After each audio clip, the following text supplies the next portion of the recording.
ఓం గంగణపతే నమ ఐం సరస్వత్యే నమ ఓం నమ శివాయ శివాయ గురవే నమ ద్రాం దత్తాత్రేయాయ నమ క్లీం కృష్ణాయ గోవిందాయ గోపీచన వల్లభాయ శ్రీకృష్ణ పరబ్రహ్మణే పరంజ్యోతిషే నమో నమ. ఓం నమో భగవతే మేధా దక్షిణామూర్తి మహ్యం మేధాం ప్రజ్ఞం ప్రయచ్చ స్వాహ. శ్రీరామ జయ రామ జయ జయ రామ రామాయ నమో నమ. క్రీం క్రీం మహాకాళికాయ నమ. చండీ పరాంబికాయ నమో నమ. గాయత్రి పరాంబికాయ నమ. శ్రీం బగ్లాముఖి దేవ్యే నమ. హ్రీం బగ్లాముఖి దేవ్యే నమో నమ. యూట్యూబ్ ప్రేక్షకులందరికీ కూడా నమస్కారం అండి. నేను పాలపర్తి గురునాథ శర్మ, జ్యోతిష్యం వాస్తు సిద్ధాంతిని. మీకంతా కూడా గోచారరీత్యా గ్రహాల యొక్క గ్రహస్థితి అంతా కూడా విశ్లేషణ చేయడం జరుగుతుంది. ఈ రోజునంతా కూడా ప్రధానంగా చూసుకుంటే మనం చెప్పబోయే టాపిక్ ఏంటిదంటే, జన్మజాతకం ప్రకారంగా మీ యొక్క గురుబలం పెరగాలి అంటే కనుక ఎటువంటి ఈ యొక్క పరిష్కారం ఆచరించాలి, ఏ దేవత ఆరాధన అంతా కూడా యొక్కరంగా ఉంటుంది, బృహస్పతి అనుగ్రహం వల్ల ఏ యొక్క సిద్ధులంతా కూడా లభించడానికి ఆస్కారం ఉంటుంది, అంటే ఏ కార్యాలంతా కూడా మంచి జరగడానికి ఆస్కారం ఉంటుంది.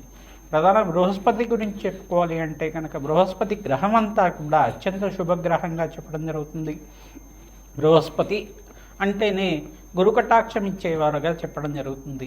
ప్రధానంగా గురుగ్రహానికంతా కూడా ప్రధానంగా అంగీరస మహాముని యొక్క కుమారుడిగా చెప్పడం జరుగుతుంది. అంగీరసుడు అని చెప్పేసి అనడం.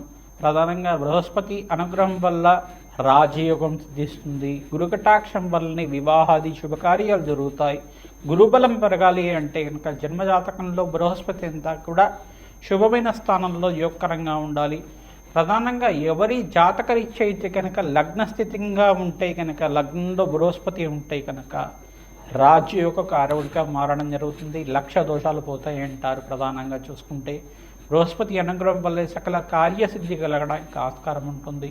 వివాహాది శుభకార్యాలు జరగాలన్నా, సంతాన యోగము వంశాభివృద్ధి కలగాలన్నా, ప్రధానంగా శాస్త్ర విద్యకి ప్రధానంగా చూసుకుంటే వేద పండితుడు కావాలన్నా, పాండిత్యం కలగాలి అన్నా, సకల శాస్త్ర విషాదులుగా చెప్పడం జరుగుతుంది. బృహస్పతి అంతా కూడా చూసుకుంటే సకల శాస్త్ర ప్రావీణ్యుడిగా చెప్పడం జరుగుతుంది. దేవతల యొక్క గురువుగా చెప్పడం జరుగుతుంది. బృహస్పతి అనుగ్రహం వల్లనే రాజయోగం సిద్ధిస్తుంది. బృహస్పతి అనుగ్రహం వల్లే రాజ్య ప్రాప్తి కలుగుతుంది. సంఘంలో గౌరవం పెరుగుతుంది. గజకేసరి యోగం అంతా కూడా యోగం అని చెప్తారు. బృహస్పతి చంద్రుడు కలయికతోటి శుభగ్రహాల్లో ఉంటే కనుక గజకేసరి యోగం అని సిద్ధిస్తూ ఉంటుంది. ప్రధానంగా గురుబలం పెరగాలి అంటే కనుక ఏ యొక్క గ్రహస్థితికి అంతా కూడా అనుకూలత ఉండాలి. బృహస్పతి అంతా కూడా ఏ స్థానాల్లో ఉంటే అనుకూలత ఉంటుంది, ఏ దేవత ఆరాధన చేసుకుంటే శీఘ్రంగా గురుబలం పెరిగి వివాహాది శుభకార్యాలు జరుగుతాయి, గృహయోగం కలుగుతుంది, వాహన యోగం కలుగుతుంది, ఐశ్వర్యయోగం కలుగుతుంది, అష్టైశ్వర్య ప్రాప్తి కలుగుతుంది. మరియు వ్యాపారంలో కానీ, వృత్తిలో కానీ, రాజకీయంగా కానీ గురుబలం పెరగడం వల్ల ఎటువంటి కార్యసిద్ధి కలుగుతుంది అనేది విశ్లేషణ చేయడం జరుగుతుంది.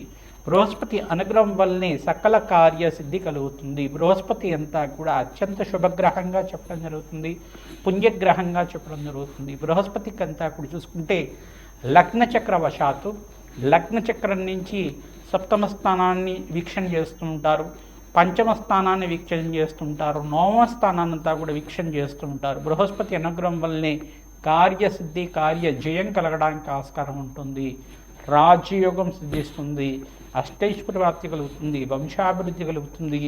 మీకంతా కూడా వృత్తిలో, వ్యాపారంలో, ఉద్యోగంలో స్థిర ఐశ్వర్యం లభించడానికి, మీకు గౌరవ ప్రతిష్టలు కలగడానికి, కీర్తి ప్రతిష్టలు గణించడానికి, రాజయోగం కలిసి రావడానికి, ఆకస్మిక ధనలాభం కలగడానికి అంతా కూడా బృహస్పతి యొక్క రగుడుగా ఉండాలి.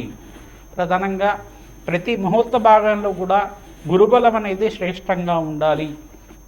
ఈ యొక్క లగ్న చక్రవశాత్తు ప్రథమంగా అష్టమ శుద్ధి అనేది చూసుకుంటారు, పంచమ శుద్ధి చూసుకుంటారు, దశమ శుద్ధి చూసుకుంటారు. దాంతోపాటు బృహస్పతి కూడా ప్రాపగ్రహాలతో పాటు కలిసి ఉండకూడదు. యుతి కానీ, కలియక కానీ, దృష్టి కానీ ఉండకూడదు అని చెప్పేసి అంటారు. ముహూర్త భాగంలో ఇదంతా కూడా వస్తుంది. ప్రధానంగా జన్మజాతకంలో చూసుకుంటే బృహస్పతి అత్యంత కీలకంగా చెప్పడం జరుగుతుంది. గురుబలమే శ్రేష్టంగా చెప్పడం జరుగుతుంది. వివాహాది శుభకార్యాలకి, గృహయోగాలకి, సంపదకి, ఐశ్వర్యానికి, మహాలక్ష్మి కటాక్షానికి, గురు కటాక్షానికి అంతా కూడా ఈ యొక్క బృహస్పతే కారణంగా చెప్పడం జరుగుతుంది. మేషాది ద్వాదశ రాశుల వాళ్ళకి జన్మజాతకం ప్రకారంగా బృహస్పతి ఏ యొక్క స్థానాల్లో ఉంటే యోగకరంగా ఉంటారు, బృహస్పతి అనుగ్రహం కోసం ఎటువంటి దేవత ఆరాధన చేసుకోవాలి, ఎటువంటి పరిష్కారం చేసుకోవాలి అంతా కూడా విశ్లేషణ చేయడం జరుగుతుంది. ప్రధానంగా బగలాముఖి దేవి ఆరాధన శ్రేష్టంగా ఉంటుంది. దత్తాత్రేయ స్వామి వారి నామస్మరణ మాత్రం చేతి గురుబలం పెరుగుతూ ఉంటుంది. ప్రధానంగా గురు చరిత్ర పారణ అంటే దత్తాత్రేయ చరిత్ర పారణ అంతా కూడా తరచుగా ఆచరించిన వాళ్ళకి మంచి వివాహాది శుభకార్యాలు జరగడానికి ఆస్కారం ఉంటుంది. శ్రీకృష్ణ పరమాత్మ ఆరాధన కూడా యోగకరంగా ఉంటుంది. తులసిమాలతోటి నిత్యం ఈ యొక్క శ్రీకృష్ణ పరమాత్మ ఆరాధన చేయడం వల్ల, రాధాకృష్ణుల ఆరాధన దేవాలయంలో అంతా కూడా ఆరాధన చేయడం వల్ల విశేషమైన గురుబలం పెరగడానికి, ఈ యొక్క రుక్ని కళ్యాణం చేయించుకోవడం వాళ్ళకి శీఘ్రంగా కళ్యాణ యోగం సిద్ధించడానికి ఆస్కారం ఉంటుంది. సీతారాముల కళ్యాణం అంతా కూడా దేవాలయ ప్రాంగణంలో ఎవరైతే నిత్యం చేస్తుంటారో గురుబలం పెరిగి జాతకరీత్యా శీఘ్ర వివాహ యోగం సిద్ధించడానికి, అతి శీఘ్ర వివాహ యోగం సిద్ధించడానికి ఆస్కారం ఉంటుంది. ప్రతినిత్యం కూడా శనగల మాలనంతా కూడా దత్తాత్రేయ స్వామి వారి మెడలో అంతా కూడా హారంగా చేసి మాలలాగా చేసి పసుపు రంగు వస్త్రాలతోటి విశేషంగా స్వామివారి పూజ చేయడం, అరటి పళ్ళని ఈ శనగలంతా కూడా నివేదన చేయడం వల్ల గురుకటాక్షం పెరుగుతుంది. ఆంజనేయ స్వామి వారిని అంతా కూడా విశేషంగా మూలమంత్రంతో అర్చించి వేద మంత్రాలతో అర్చించిన తర్వాత మన్య సూక్త పారాయణం చేయించి తమలపాకు పూజ చేసిన తర్వాత అరటి పళ్ళని చక్కెరకేళి అనే అరటి పళ్ళంతా కూడా స్వామివారికి నివేదన చేయడం వల్ల విశేషమైన పుణ్య ప్రాప్తి కలుగుతుంది, గురుబలం పెరుగుతుంది, అష్టైశ్వర ప్రాప్తి కలుగుతుంది. శ్రీరామ జయరామ జయ జయ రామ రామ అన్నామాన్ని ప్రతినిత్యం కూడా నామస్మరణ చేస్తూ ఉండాలి. తద్వారా గురుకటాక్షం పెరుగుతుంది. జయ గురు దత్తాత్రేయ. మిథున రాశి జాతకులకి ప్రధానంగా చూసుకుంటే గురుబలం పెరగాలి అంటే కనుక ఎటువంటి గ్రహస్థితి అంతా కూడా యోగకరంగా ఉండాలి. బృహస్పతి అనుగ్రహం వల్ల ఎటువంటి శాంతి హోమాది కార్యక్రమాలు పరిహారాలంతా కూడా ఆశించాలంతా కూడా తెలుసుకోవడం జరుగుతుంది. సప్తమాధిపతి యోగకరంగా ఉండాలి. సప్తమాధిపతి బృహస్పతి. మరియు ఇక్కడ చూసుకుంటే మీనరాశి అధిపతి అయిన బృహస్పతి అంతా కూడా ధనుసు రాశి అధిపతి అయిన బృహస్పతి అంతా కూడా రాజయోగ కారణంగా మారబోతున్నారు. మీకంతా కూడా ప్రధానంగా జన్మజాతకంలో చూసుకుంటే కనుక లగ్నం తెలిసి ఉంటే లగ్నాన్ని చూసుకోండి, రాశి తెలిసి ఉంటే రాశిని చూసుకోండి. జన్మజాతకం ప్రకారంగా చూసుకుంటే బృహస్పతి లగ్నము, పంచమ స్థానము, సప్తమ స్థానము, నవమ స్థానము, దశమ స్థానము, ఏకాదశ స్థానంలో బృహస్పతి అత్యంత యోగకరుడుగా మారబోతున్నారు. చతుర్థ స్థానంలో కూడా రాజ్యాధిపత్యం మిత్రశ్రేష్టంలో ఉంటే కనుక అత్యంత యోగకరుడుగా ఉంటారు బృహస్పతి అంతా కూడా.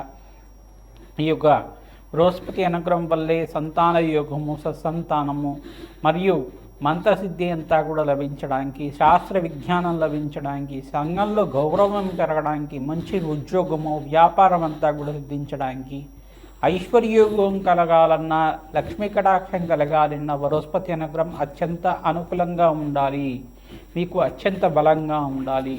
ప్రధానంగా చూసుకుంటే బృహస్పతి ధనయోగ కారకుడుగా చెప్పడం జరుగుతుంది. ఎవరైతే బృహస్పతి అనుగ్రహం అంతా కూడా సిద్ధిస్తూ ఉంటారో, రావి చెట్టు, వేప చెట్టు ఉన్న ప్రాంతం దగ్గర మీరంతా కూడా ఆవునేతో దీపారాధన చేసి దత్తాత్రేయ కవచాన్నంతా కూడా పారాయణం చేసుకోవడం వల్ల విశేషమైన పుణ్యప్రాప్తి కలుగుతుంది. శీఘ్ర గురుబలం పెరగడానికి ఆస్కారం ఉంటుంది. ప్రధానంగా చూసుకుంటే శ్రీకృష్ణుడి ప్రీతికరంగా, ప్రధానంగా శ్రీకృష్ణ పరమాత్మ ప్రీతికరంగా ఈ యొక్క తులసిమాలనంతా కూడా తరచుగా స్వామివారికి అంతా కూడా మెల్లలో హారంగా చేసుకుంటుండడం, నవనీతానంతా వెన్ననంతా కూడా నివేదన చేయడం వల్ల ఈ యొక్క తద్వారా మీకు అంతా కూడా గురుబలం పెరగడానికి ఆస్కారం ఉంటుంది. రుక్మిణి కళ్యాణం అంతా కూడా రోహిణి నక్షత్రం ఉన్న వేళలో ఈ యొక్క రుక్మిణి కళ్యాణం అంతా కూడా ఆచరించడం వల్ల శీఘ్ర కళ్యాణ యోగం సిద్ధిస్తుంది. సీతారాముల కళ్యాణం ఆచరించడం వాళ్ళకి అతి శీఘ్రంగా కళ్యాణ యోగం సిద్ధించడానికి ఆస్కారం ఉంటుంది. ప్రధానంగా జన్మజాతక రీత్యా కూడా ప్రధానంగా గురుకటాక్షం కోసం ప్రతినిత్యం కూడా పుణ్యక్షేత్రంలో శివపార్వతుల కళ్యాణం, శాంతి కళ్యాణం అంటూ ఉంటారు. శివపార్వతుల కళ్యాణం అంతా కూడా ఈ యొక్క మాస శివరాత్రి రోజున విశేషంగా ఆచరించడం వల్ల పుణ్యక్షేత్రాలు చేస్తూ ఉంటారు. ఈ యొక్క నిత్య కళ్యాణం పచ్చతోరణం లాగా ఉంటుంది. దేవాలయ ప్రాంగణంలో అంతా కూడా శివపార్వతుల కళ్యాణం కూడా మీరు ఆచరించడం వల్ల విశేషంగా శీఘ్ర కళ్యాణ యోగం సిద్ధిస్తుంది. అఖండమైన సౌభాగ్యం లభిస్తుంది. సకల గ్రహదోష నివారణ అవుతుంది. గురుకటాక్షం వల్ల కార్యసిద్ధి కలగడానికి ఆస్కారం ఉంటుంది. అష్టేశ్వరి యోగం కలగాలి అన్నా కానీ బగలాముఖి శాంతి హోమాది కార్యక్రమాలు, రాజశ్యామల హోమాది కార్యక్రమాలు ఆచరిస్తూ ఉండాలి. నవగ్రహాలకు ప్రీతికరంగా జపము హోమాది కార్యక్రమాలు ఆచరించడం వల్ల గురుకటాక్షం కలుగుతూ ఉంటుంది. బృహస్పతి అనుగ్రహం వల్లే కార్యసిద్ధి కలగడానికి ఆస్కారం ఉంటుంది. దేవతలకు గురువైన బృహస్పతి అనుగ్రహం వల్ల ప్రతినిత్యం కూడా మూలమంత్ర జపాది కార్యక్రమాలంతా కూడా వేద బ్రాహ్మణత్వంతో ఆచరించి శనగలంతా కూడా స్వామివారికి ప్రీతికరంగా నివేదన చేసి భక్తులకంతా కూడా పంచడం. గురువారం గురుహోరలో అంతా కూడా ఉదయం వేళలో అంతా కూడా గురుహోరలో మీరు శనగలు, పసుపు రంగు వస్త్రాలు, అరటి పండ్లు అంతా కూడా పనస పండ్లు కూడా స్వామివారికి ప్రీతికరంగా, బృహస్పతికి ప్రీతికరంగా, దత్తాత్రేయ స్వామివారి ప్రీతికరంగా బ్రాహ్మణోత్తమికంతా కూడా ఈ యొక్క దానాది కార్యక్రమాలు చేయించడం వల్ల వస్త్రదానము, శనగల దానము, ఈ యొక్క ఫలదానం అంతా కూడా చేయించడం వల్ల విశేషంగా గురుబలం పెరుగుతుంది. శీఘ్ర కళ్యాణ యోగం సిద్ధిస్తుంది, కార్యసిద్ధి కలుగుతుంది.